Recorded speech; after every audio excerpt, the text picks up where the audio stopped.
ஆண்டவரும் இரட்சகருமாகிய இயேசு கிறிஸ்துவின் நல்ல நாமத்தினாலே உங்கள் அன்போடு வாழ்த்துகிறேன். இந்த நாளிலும் நாம் திருமண்டலமாக பாலியர் ஞாயிறாக நாம் ஆசரிக்கின்றோம். இந்த நாளிலே நமக்கு கொடுக்கப்பட்ட அருமையான தலைப்பு சிறுவர்களோடு கிறிஸ்து என்று தியானிக்கும்படியாக நாம் அழைக்கப்பட்டிருக்கிறோம். அன்பார்ந்தவர்களே, ஒருவேளை ஆண்டவரை குறித்து தியானிக்கின்ற பொழுது ஆண்டவர் பல்வேறு நபர்களோடு தன்னை அடையாளப்படுத்துகிறார், அவர்களோடு கூட இடையீடு செய்கின்றார், அவர்களோடு கூட உரையாடுகின்றார், பேசி தன்னுடைய திட்டத்தை ஆண்டவர் நிறைவேற்றுகிறார் என்பதை திருமறை நமக்கு கற்றுத்தருகிறது. ஏசாயா தீர்க்கதரிசியின் இடத்திலே பேசினார், எரேமியாவின் இடத்திலே பேசினார், இப்படியாக பல்வேறு தீர்க்கதரிசிகளிடத்திலே அவர் பேசினார், எலியாவின் இடத்திலே பேசினார் என்று சொல்லி நாம் பார்க்கின்றோம். அதே வேளையிலே சிறுவர்களோடும் கிறிஸ்து தன்னை அடையாளப்படுத்துகிறவராக இருக்கின்றார். ஆகவே முதலாவதாக நாம் இந்த நாளிலே தியானிக்கும்படியாக கொடுக்கப்பட்ட அருமையான வார்த்தை சிறுவர்களோடு கிறிஸ்து என்பதிலே முதலாவதாக அழைக்கும் கிறிஸ்து.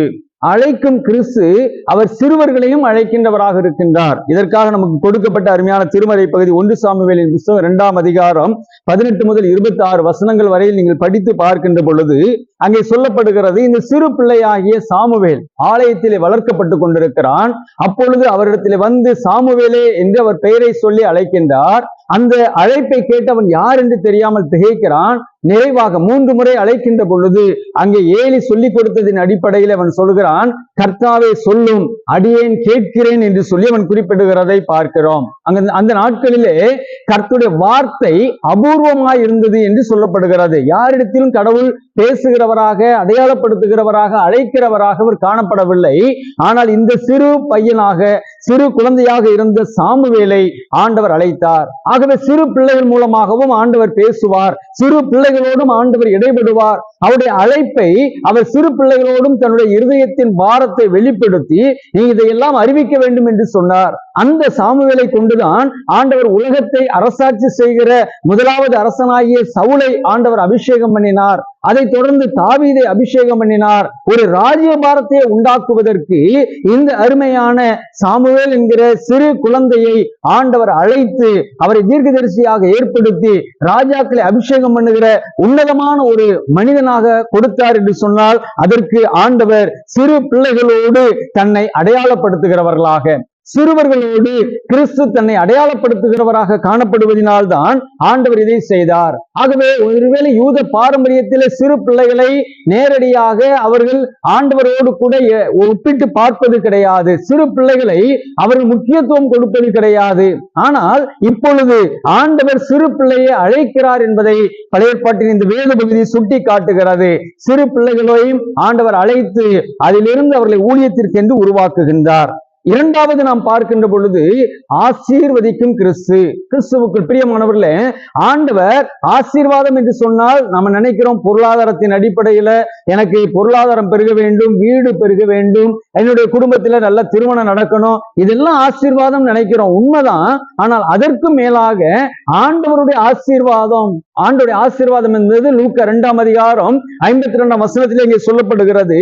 இயேசுவானவர் ஞானத்திலும் வளர்த்தியிலும் தேவ கிருபையிலும் மனுஷ தயவிலும் அவர் விருத்தி அடைந்தார் என்று சொல்லப்படுகிறது. அதுதான் ஆசீர்வாதம். அந்த ஆசீர்வாதத்தில் என்ன இருக்கிறது?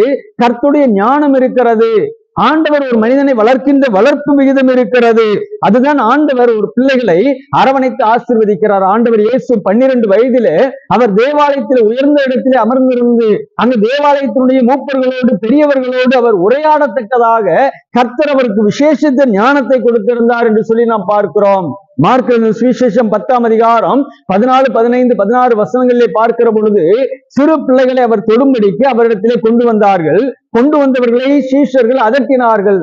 இயேசு உடனடியாக சிறு பிள்ளைகள் இடத்தில் வருவதற்கு தடை பண்ணாதிருங்கள் என்று சொல்லி அவர்களை அரவணைத்துக் கொண்டு, சிறு பிள்ளைகளைப் போல ஒருவன் மாறாவிட்டார் பரலோக ராஜ்யத்தில் அவன் இடம்பெற முடியாது என்று அவர்களுக்கு கற்றுக் கொடுத்து சிறு பிள்ளைகளை அரவணைத்து அவர்களை தொட்டு ஆசீர்வதித்தார் என்று வேதம் சொல்லுகிறது. அன்பிற்குரியவர்களே, ஆண்டவர் சிறு பிள்ளைகளை தொட்டு ஆசீர்வதிக்கிறவர். இந்த ஆசீர்வாதம் பெரியவர்களுக்குரியது மாத்திரமல்ல, சிறு பிள்ளைகள் ஞானத்திலே, வளர்ச்சியிலே, தேவ கிருபையிலே, மனுஷ தேவிலே விருத்தி அடைவதற்கு ஆசீர்வாதம் அவசியம். அது கிறிஸ்து தம்முடைய பிள்ளைகளுக்கு, சிறு பிள்ளைகளுக்கு தருகிறார். சிறு பிள்ளைகள் பிள்ளைகள் அங்கே உதவாதவர்கள், அவர்களுக்கு ஒன்றும் தெரியாது என்று நாம் ஒதுக்கிவிட முடியாது.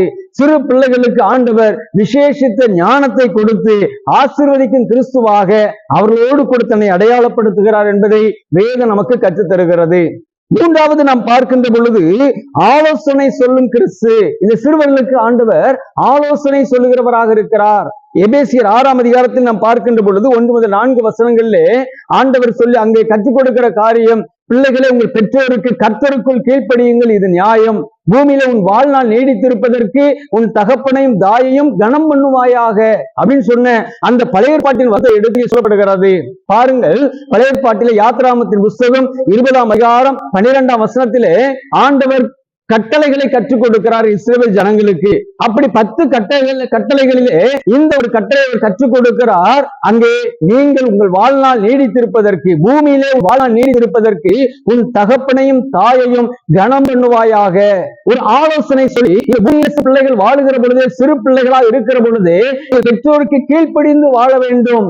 அப்படி வாழுகிற பொழுது, பெற்றோரை கனப்படுத்தி நீங்கள் வாழுகிற பொழுது உங்கள் வாழ்க்கை ஆசீர்வாதமாக இருக்கும், உன் வாழ்நாள் நீடித்திருக்கும் என்று ஆண்டவர் சிறு பிள்ளைகளுக்கு ஆலோசனை சொல்லி அவர்களோடு தன்னை அடையாளப்படுத்துவதிலே, அங்கே கட்டளைகளிலே ஒரு கட்டளையும் கூட அந்த பிள்ளைகளுக்கு அவர் கற்றுக் கொடுக்கிறதை பார்க்கிறோம். உங்கள் பெற்றோருக்கு நீங்கள் கீழ்ப்படியுங்கள், உன் வாழ்நாள் நீடித்திருக்க வேண்டும் என்பதற்கு உலகத்திலே காணப்படுகிற உன்னுடைய பெற்றோருக்கு நீங்கள் கீழ்ப்படியுங்கள். இந்த நாட்களில் பிள்ளைகள் பெற்றோருக்கு கீழ்ப்படிவது என்பது மிக மிக குறைந்திருக்கிறது.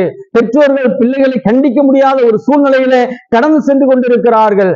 ஆனால் ஆண்டவர் கற்றுத் தருகிற காரியம், இந்த பிள்ளைகள் பெற்றோருக்கு கீழ்ப்படிவார்களானால் அவருடைய வாழ்நாள் எல்லாம் நீடித்திருக்கும் என்று சொல்லுகின்றார். அன்பிற்குரியவர்களே, இதனாலே அருமையான ஆசிரிக்கிற இந்த நல்ல நாளில சிறுவர்களோடு கிறிஸ்து தன்னை அடையாளப்படுத்தும் விதம் என்பது, அவர் அழைத்து தம்முடைய ஊழிய திட்டத்தை சிறு பிள்ளைகளுக்கும் கற்றுக் கொடுத்தார். அவர்களை கொண்டு பெரிய காரியங்களை ராஜா உருவாக்குகிறவராக ஆண்டவர் அவர்களை அழைக்கிறார் என்பதை வேதம் கற்றுத் தருகிறது. சிறு பிள்ளைகளுக்கு அவர் ஆசீர்வதிக்கிறவராயிருக்கிறார். அவர்களை தொட்டு ஆசீர்வதித்து ஞானத்திலும் வளர்ச்சியிலும் தேவ கிருபையிலும் மனுஷ தயவிலும் அவர் செய்கின்றார். சிறு பிள்ளைகளுக்கு அவர் ஆலோசனை சொல்லுகிறார். உங்கள் பெற்றோருக்கு நீங்கள் கீழ்ப்படிந்திருங்கள், உங்கள் வாழ்நாள் எல்லாம் நீடித்து அதிக நாள் வாழ்வதற்கு பெற்றோருக்கு கீழ்ப்படிந்திருங்கள் என்று சொல்லித் தருகிறார். அந்த வேளை நாம் பெற்றுக்கொள்வோம், நம்முடைய பிள்ளைகள் பெற்றுக்கொள்ளட்டும். நம் ஆண்டவர் நம்முடைய பிள்ளைகளோடு தன்னை அடையாளப்படுத்துகிற அந்த ஆசீர்வாதத்தை நிறைவாய் பெற்றுக் கொள்ளுவோம். அவர் நம்மை ஆசீர்வதிப்பாராக. ஆமென்.